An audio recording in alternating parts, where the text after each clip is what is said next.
Welcome to our channel Parvati's kitchen and vlogs. వీడియోలోకి వెళ్ళే ముందు ఎవరైనా నా ఛానల్ని సబ్స్క్రైబ్ చేసుకొని వాళ్ళు ఉంటే తప్పకుండా సబ్స్క్రైబ్ చేసుకోండి. అలాగే వీడియో నచ్చితే తప్పకుండా లైక్ కూడా చేసేయండి. ఇక లేట్ చేయకుండా వీడియోలోకి వెళ్ళిపోదాం.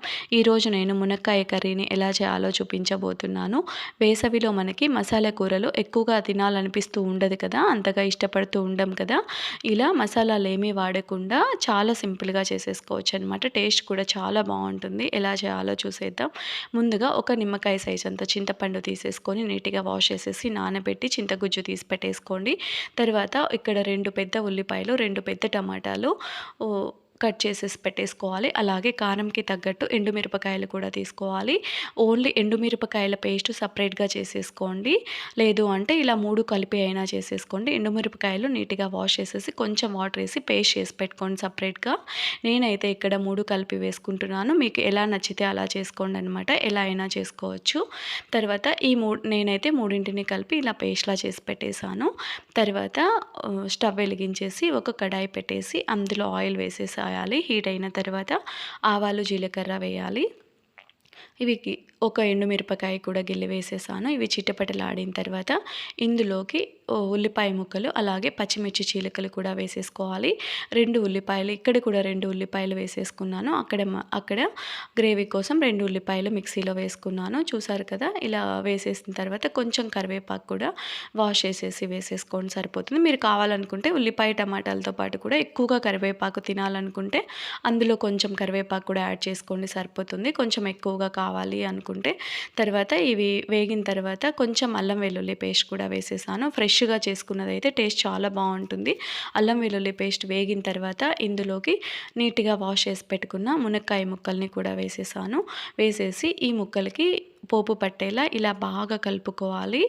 ఇవి వేగాలన్నమాట. కాసేపు వేయించేసేయాలి. కొంచెం ఇవి మునక్కాయలు చప్పగా లేకుండా ఉండడం కోసం కొంచెం కల్లుప్పు కూడా వేసేసాను. వేసేసి మరొకసారి బాగా కలిపేసి కాసేపు వేయించేసుకోవాలి. మీరు కావాలనుకుంటే మూత పెట్టేసి వేయించేసుకోండి సరిపోతుంది, త్వరగా వేగిపోతాయి. ఈ ములక్కాడలు వేగిన తర్వాత ఇందులోకి ఇక్కడ టొమాటో ముక్కలు కూడా అక్కడ 2 టొమాటోలు వేసాను, ఇక్కడ కూడా 2 టొమాటోలు వేసుకుంటున్నాను అనమాట.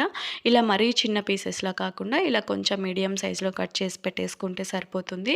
ఇవి 2 బాగా వేగిపోవాలి. మునక్కాయలు కూడా వేగాలి, అలాగే టొమాటోలు కూడా ఇలా బాగా వేగిపోవాలి. చూసారు కదా, ఇలా బాగా వేగిపోయింది.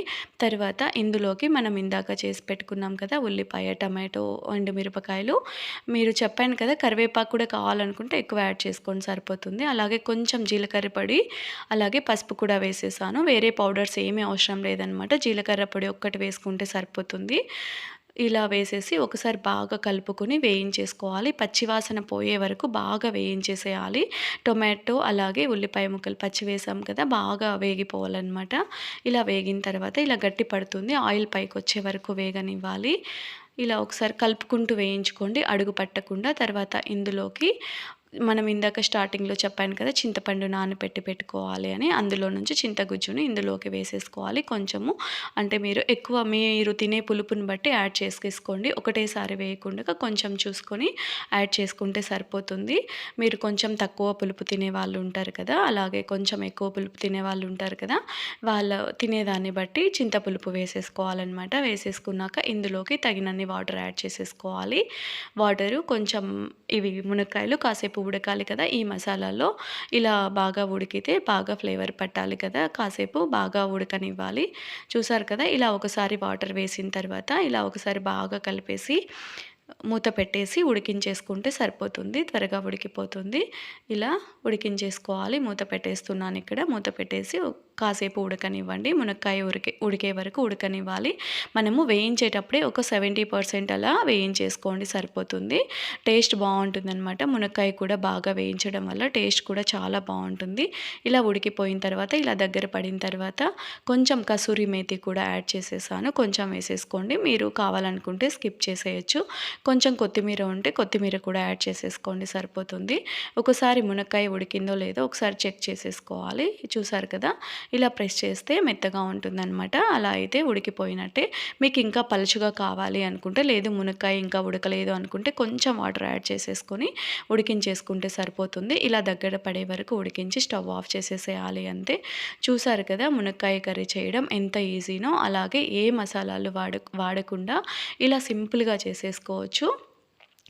చాలా టేస్టీగా ఉంటుందన్నమాట. తప్పకుండా ఇలా ఒకసారి మీరు కూడా ట్రై చేసేయండి. Thank you for watching this video.